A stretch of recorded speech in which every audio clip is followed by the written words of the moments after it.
আমাদের অনেকের একটা বড় প্রবলেম হচ্ছে যে আমরা আমাদের দুশ্চিন্তা এবং ওভার থিঙ্কিং নিয়ন্ত্রণ করতে পারি না। আমরা দুশ্চিন্তা করতেছি, কখনো সেই দুশ্চিন্তার কোনো স্পেসিফিক রিজন আছে, যেমন আমি হয়তো অসুস্থ, আমার হয়তো চাকরি চলে গেছে, অথবা আমার হয়তো ডিভোর্স হয়েছে। আবার কখনো কখনো সেই অতিরিক্ত দুশ্চিন্তাটা ভিত্তিহীন, আমি ছোট ছোট জিনিস নিয়ে ভয় পাচ্ছি। হয়তো আমি আগে অনেক প্রেজেন্টেশন দিয়েছি বা তারপরেও কালকের প্রেজেন্টেশন নিয়ে আমি ভয় পাচ্ছি। হয়তো আমি আগেও কোনো একটা মিটিংয়ে গেছি, কিন্তু কালকের মিটিং নিয়ে আমি ভয় পাচ্ছি। আমি চাকরি চলে যাওয়ার ভয় পাচ্ছি, যদিও চাকরি চলে যাওয়ার কোনো সম্ভাবনা নাই, বা কেউ বলে না যে তোমার চাকরি চলে যাবে। আমি অনেক সময় মজা করার জন্য এটাকে বলি পায়ের নিচে মাটি নাই সিনড্রোম। বাট মূল কথাটা যেটা, সেটা হচ্ছে যে আমার পায়ের নিচে মাটি নাই। এবং এই ব্যাপারে কোরআন খুব সুন্দর কিছু দিক নির্দেশনা দেয়, খুবই সুন্দর কিছু দিক নির্দেশনা দেয়। এবং যেই দিক নির্দেশনাগুলা আমাদের জন্য খুবই ইম্পর্ট্যান্ট।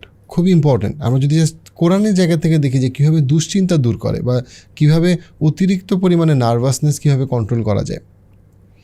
প্রথমত যেটা, সেটা হচ্ছে গিয়ে যে অ্যাকনলেজ করা যে আমরা অনেক সময়ই আমরা দুশ্চিন্তাগ্রস্ত হই, কেউ বেশি কেউ কম, এবং আল্লাহ আমাদেরকে বিভিন্ন রকম দুশ্চিন্তা দিয়ে পরীক্ষা করেন। আল্লাহ নিজে কোরআনে বলতেছেন, ওয়ালা নাবলু আন্নাকুম বিশাইইম মিনাল খাউফি ওয়াল জু।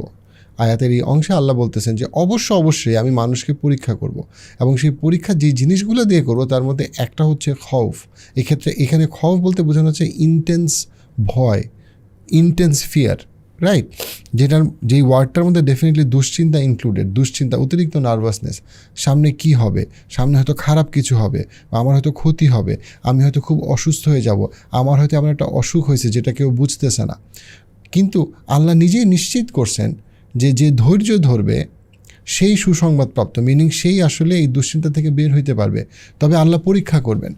অ্যাট দ্য সেম টাইম আল্লাহ যেমন আমাদেরকে পৃথিবীতে পরীক্ষা করবেন, আল্লাহ আবার নিশ্চিত করছেন আমাদেরকে কোরআনে। আল্লাহ বলছেন সূরা বাকারার একেবারে শেষ আয়াতের প্রথম অংশে যে লা ইউকাল্লিফুল্লাহু নাফসান ইল্লা উসআহা। আমি কোনো নফসকে আমি এমন কোনো বোঝা দিয়ে পরীক্ষা করব না যে বোঝাটা অতিরিক্ত ভারী, যেটা সে বহন করতে পারবে না। মিনিং আপনার পক্ষে অসম্ভব এমন কোনো পরীক্ষা আপনাকে আল্লাহ দিবেন না, এটা উনিই প্রমিস করছেন। অর্থাৎ আপনি যদি কোরআনে বিশ্বাস না করেন, আল্লাহকে বিশ্বাস না করেন, তখন আপনার যদি চাকরি চলে যায়, অথবা আপনার যদি ব্যাংক্রাফট হয়ে যান, অথবা আপনার যদি অসুখ হয়, আপনার আসলেই পায়ের নিচে মাটি নাই। কারণ আপনার কাছে মনে হয় আমার তো সব শেষ। কিন্তু যদি আপনি আল্লাহকে বিশ্বাস করেন, যদি আপনি কোরআনে বিশ্বাস করেন, দেন আপনি নিশ্চিত জানেন যে এটা আল্লাহর পক্ষ থেকে পরীক্ষা, এবং আমি ভেঙে পড়ার আগে আল্লাহ আমাকে গড়ে তুলবে, আমি শেষ হয়ে যাওয়ার আগে আল্লাহ আমাকে টেনে তুলবে, হয় পৃথিবীতে তুলবে, না হলে কিয়ামতের দিন তুলবে। যদি আমার মৃত্যু হয়, আমি যদি ধৈর্য ধরি, আমার যদি তাকওয়া থাকে, দেন আল্লাহ আমাকে ইনশাআল্লাহ জান্নাত দিবেন। আর আমি যদি ধৈর্য ধরি, দেন যদি আমার মৃত্যু না হয়, দেন ইনশাআল্লাহ আল্লাহ আমার জন্য ভালো কিছু রাখছেন। সবসময় আপনি একটা ভালো কিছুর জন্য অ্যান্টিসিপেট করতে পারতেছেন। কেন? কারণ আল্লাহ আপনাকে প্রমিস করছে যে উনি এমন কোনো কিছু দিয়ে আপনাকে পরীক্ষা করবে না, যেটা আপনার এমন কোনো বাধা আপনাকে দিবে না যেটা অতিক্রম করা আপনার জন্য অসম্ভব। আপনি যদি ইভেন মৃত্যুর কথাও চিন্তা করেন ঠান্ডা মাথায়, দেন অথেন্টিক হাদিসে আসছে, রাসূলুল্লাহ সাল্লাল্লাহু আলাইহি ওয়াসাল্লাম আমাদেরকে জানিয়েছেন যে মুমিন ব্যক্তির জন্য মৃত্যু একটা দামি মূল্যবান পুরস্কার। অর্থাৎ কারণ মৃত্যু তো হচ্ছে কি সেই বাধা যেটা অতিক্রম করার পরে আপনি জান্নাতে যেতে পারতেছেন, আপনি আল্লাহর রহমত পুরোপুরিভাবে পাচ্ছেন, কিয়ামতের দিনে আপনি ছায়া পাচ্ছেন, এবং আপনার জীবনের সমস্ত রিস্ক চলে যাচ্ছে। পৃথিবীতে 100% রিস্ক ফ্রি কেউ না। পৃথিবীতে 100% আপনার দুশ্চিন্তামুক্ত কেউ থাকতে পারে না। কারণ পৃথিবীতে আপনি অসুস্থ হইতে পারেন, আপনাকে নিয়ে কেউ খারাপ কথা বলতেছে, আপনি বিপদের আশঙ্কা করতে পারেন। পৃথিবীতে রিস্ক আছে। তো পৃথিবীতে দুশ্চিন্তা করার মতো অনেক কিছু আছে, পৃথিবীতে ইনসিকিউরিটি আছে, কিন্তু জান্নাতে কোনো ইনসিকিউরিটি নাই। এবং জান্নাতের বর্ণনাতে দিতে গিয়ে কী বলা হয়েছে? জান্নাতের বর্ণনাতে গিয়ে কোরআনে বলা হয়েছে জান্নাত এমন একটা জায়গা যেখানে মানুষের কোনো ভয় থাকবে না, কোনো রকম তারা কোনো কিছু নিয়ে দুশ্চিন্তা করবে না, তাদের কোনো ইনসিকিউরিটি থাকবে না। জান্নাতের একটা ইম্পর্টেন্ট জিনিস হচ্ছে যে জান্নাতে কোনো অ্যাংজাইটি নাই, রাইট? জান্নাতে কোনো প্যানিক নাই। কিন্তু পৃথিবীতে কিছু কিছু মানুষ আছে যাদের অ্যাংজাইটি বা ইনসিকিউরিটি অতিরিক্ত পরিমাণে বেশি হয়, এবং তারা এটাকে নিয়ন্ত্রণ করতে পারে না। অনেক ক্ষেত্রে তারা হয়তো বা সাইকিয়াট্রিক মেডিসিন নিয়েছে, অনেক ক্ষেত্রে তারা হয়তো কগনিটিভ বিহেভিয়ার থেরাপি কাউন্সেলিং করেছে, বাট তারপরেও তার ইনসিকিউরিটি কমতেছে না। এবং সেই জায়গাটাতে স্পিরিচুয়ালিটি তাদেরকে অনেক হেল্প করতে পারে।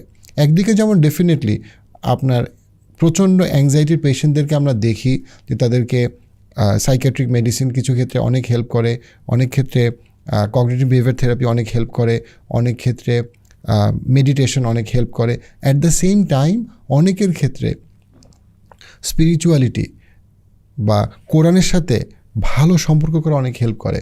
দেখেন, আমরা হাদিস থেকে জানি যে খুবই সুন্দর একটা, খুবই চমৎকার একটা ইবাদত হচ্ছে গিয়ে সুউদ্দন বিল্লাহ। সেটা মানে কি? আল্লাহ সম্পর্কে ভালো ধারণা করা, আল্লাহ সম্পর্কে ভালো চিন্তা করা। আপনি জাস্ট দ্য ফ্যাক্ট দ্যাট আপনি ভালো কিছু, পজিটিভ কিছু অ্যান্টিসিপেট করতেছেন, এইটা ইটসেলফ একটা ইবাদত। যে আপনি আশা করতেছেন যে আল্লাহ আপনার জীবনে সামনে ভালো কিছু রাখবে, আপনি আল্লাহর প্রশংসা করতেছেন, আপনি শুকরিয়া আদায় করতেছেন, আপনি একটা ভালো দিনের জন্য অপেক্ষা করতেছেন, ভালো দিনের, ভালো বছরের জন্য আপনি পরিশ্রম করতেছেন। এটা ইটসেলফ একটা ইবাদত, যে অ্যাক্টিভলি আল্লাহ সম্পর্কে ভালো ধারণা করা। হাদিসে কুদসিতে এসছে যে আল্লাহ আযজা ওয়া জাল বলছেন, লম্বা হাদিসে কুদসির প্রথম দিকের অংশটা হচ্ছে যে আমি আমার বান্দার কাছে তেমন যেমন সে আমার কাছ থেকে আশা করে। মিনিং আপনি যা অ্যান্টিসিপেট করেন সেইটা আপনাকে ডিফাইন করে। খুব ইম্পর্ট্যান্ট একটা জিনিস। আপনি যদি আপনার অ্যান্টিসিপেশনকে চেঞ্জ করতে পারেন, আপনি আপনার বিহেভিয়ারকে চেঞ্জ করতে পারবেন। সাইকোলজিক্যাল এটা খুবই ট্রু।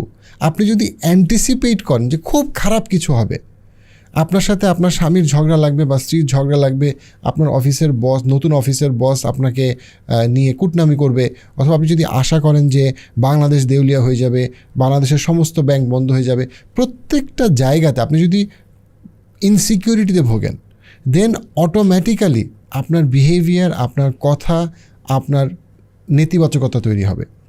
যেই নেতিবাচকতা আপনার ইনসিকিউরিটি অথবা প্রচণ্ড রকম দুশ্চিন্তা করা আপনার রোগ প্রতিরোধ ক্ষমতাকে কমায় দিবে। কিন্তু এবং এটা শারীরিক অন্য প্রতিক্রিয়াও হতে পারে। যারা আমরা দেখি যে যাদের অ্যাংজাইটি অনেক বেশি, তাদের কিন্তু অনেক ক্ষেত্রে ফিজিক্যাল সিমটমও হয়। সো এবং ডেফিনেটলি আপনার অ্যাংজাইটি থেকে প্যানিক, সেটা তো মানে বলার অপেক্ষা রাখে না। সেটা অনেক ক্লায়েন্টরাই কিন্তু সাইকিয়াট্রিস্টদের কাছে আসে প্যানিক নিয়ে, যে প্যানিকের সূচনাটা অনেক ক্ষেত্রে হচ্ছে গিয়ে অ্যাংজাইটি। অনেক দিন ধরে অ্যাংজাইটি, দেন একটা সময় তার প্যানিক অ্যাটাক হয়। সেক্ষেত্রে ডেফিনেটলি সাইকিয়াট্রিস্টরা তাদের প্রয়োজন অনুযায়ী যে সাপোর্টটা দেওয়ার কথা সেই সাপোর্টটা দেন। বাট আমি যদি ওভারঅল আমার লাইফ থেকে অতিরিক্ত দুশ্চিন্তা, ওভার থিঙ্কিং যদি আমি কমাতে চাই, দেন আমাকে বুঝতে হবে যে আমি কেন বারবার আমি এত বাজে অ্যান্টিসিপেশন করতেছি, আমি কি ভিজুয়ালাইজ করতেছি। আপনি ঠান্ডা মাথায় চিন্তা করেন যে আপনি সামনের 1 বছর 10 বছর কি অ্যান্টিসিপেট করতেছি। আমি যদি অসাধারণ কিছুর অ্যান্টিসিপেট করি, দেন আমার শরীর, আমার মন আমাকে ওইভাবে প্রিপেয়ার করবে। খুবই সুন্দর একটা অ্যাকশন পয়েন্ট হচ্ছে যখনই আপনি লেটসে আপনি অফিসের পরে বাসায় প্রবেশ করতেছেন বা আপনি অপেক্ষা করতেছেন আপনার হাজব্যান্ড আসবে অফিস থেকে, আপনি অ্যান্টিসিপেট করেন যে আপনাদের সময়টা খুব ভালো যাবে। আপনি যখন আপনার সন্তানকে প্যারেন্টিং করতেছেন, তখন আপনি চিন্তা করেন অ্যাক্টিভলি যে এই সন্তানটা অনেক ভালো করবে জীবনে, আমার থেকে অনেক ভালো করবে, এবং তার জীবনে ভালো করার পিছনে সবচেয়ে বড় অনুপ্রেরণা হব আমি, বাবা মা। এইটাকে মাথায় রেখে যখন আপনি প্যারেন্টিং করবেন, তখন আপনার প্যারেন্টিং অনেক ভালো হবে। কিন্তু আপনি যদি ভিজুয়ালাইজ করেন যে আমার সন্তান বড় হয়ে আমাকে ভুলে যাবে, আমার সন্তান ভালো হবে না খারাপ হবে, কিছু যাই না, যা ইচ্ছা তা হবে, তখন অটোমেটিক্যালি এটা আপনার প্যারেন্টিংকে এফেক্ট করবে। আপনি যদি অ্যান্টিসিপেট করেন যে আপনার কালকে অফিসের প্রেজেন্টেশনটা খুব খারাপ হবে, দেন ডেফিনেটলি আপনার শরীর, আপনার মন সব কিছু ওইভাবে প্রিপেয়ার্ড হবে। বাট আপনি যদি আশা করেন যে সামনের আপনার প্রেজেন্টেশনটা অফিসে এত ভালো হবে যেটার জন্য আপনার এই বছরে প্রমোশন পাওয়ার সম্ভাবনা বেড়ে যাবে, দেন সেটা বেড়ে যাবে। প্রত্যেকটা লেয়ারে আপনি যদি মনে করেন যে চ্যাট জিপিটি এসে আপনার চাকরি নিয়ে যাবে, সম্ভাবনা বেশি আসলে আপনার চাকরি চলে যাবে। কারণ আপনি যখন অন্য কিছুকে ব্লেম করবেন যেটা অদৃশ্য, তখন যেটা আপনার দৃশ্যমান, মানে যেটা আপনার হাতে আছে, সেই কাজটা থেকে আপনার ফোকাস চলে যাবে। আপনি কাজে অনীহা তৈরি হবে, আপনার কাজ করতে ইচ্ছা করবে না, কারণ আপনার মনের কাছে মনে হবে সব তো এমনিই শেষ হয়ে যাবে, আমার আর চেষ্টা করে লাভ কী। রাসূলুল্লাহ সাল্লাল্লাহু আলাইহি ওয়াসাল্লামের একটা হাদিস থেকে আমরা জানতে পাই, একদিন উনি প্রচণ্ড ক্লান্ত হয়ে, ওনার মানে পুরো শরীরে ক্লান্তি হয়ে উনি বাসায় প্রবেশ করছেন। উনি ফাতেমা রাদিয়াল্লাহু আনহাকে বলছেন যে তুমি পানি নিয়ে আসো, কারণ সে মুখ ধুবে। ফাতেমা রাদিয়াল্লাহু আনহা যখন পানি নিয়ে আসছেন, যখন রাসূলুল্লাহ সাল্লাল্লাহু আলাইহি ওয়াসাল্লাম ওনার পবিত্র মুখে পানি দিচ্ছেন, তখন উনি দেখলেন যে মানে তার কন্যা ফাতেমা রাদিয়াল্লাহু আনহার মুখে ক্লিয়ার একটা, তার বাবাকে এরকম অবস্থায় দেখে তার একটা মানে তার চেহারায় একটা মন খারাপ একটা ভাব। তো সেইটা দেখে উনি ফাতেমা রাদিয়াল্লাহু আনহাকে বললেন যে তোমার কি এইটা ভাবলে খুব অসাধারণ লাগে না যে এমন একটা সময় আসবে যখন আল্লাহর কথা, ইসলামের কথা পৃথিবীর প্রত্যেকটা ঘরে পৌঁছে যাবে। সো দেখেন উনি এমন একটা সময় কথাটা বলছেন, বাবা তার মেয়েকে এমন একটা সময় কথাটা বলতেছে যখন বেশিরভাগ মানুষ পৃথিবীতে মুসলমান না, বেশিরভাগ মানুষের সাথে ওনার কখনো দেখাই হয়নি। এবং উনি যখন মারা যান আমাদের নবী, তখন কিন্তু বেশিরভাগ মানুষ মুসলিম ছিল না। কিন্তু এই যে উনি নবী হিসেবে আমাদের জন্য দৃষ্টান্ত স্থাপন করতেছে যে অপটিমিস্টিক হওয়া, মিনিংফুলি অপটিমিস্টিক হওয়া, যে অসম্ভব ভালো কিছু আসবে। তুমি যদি আল্লাহর পথে থাকো, আল্লাহ তোমার জন্য হেদায়েত, রহমত আরও বাড়ায় দিবে এবং আরও মানে পথকে আরও সহজ করে দিবে, মসৃণ করে দিবে।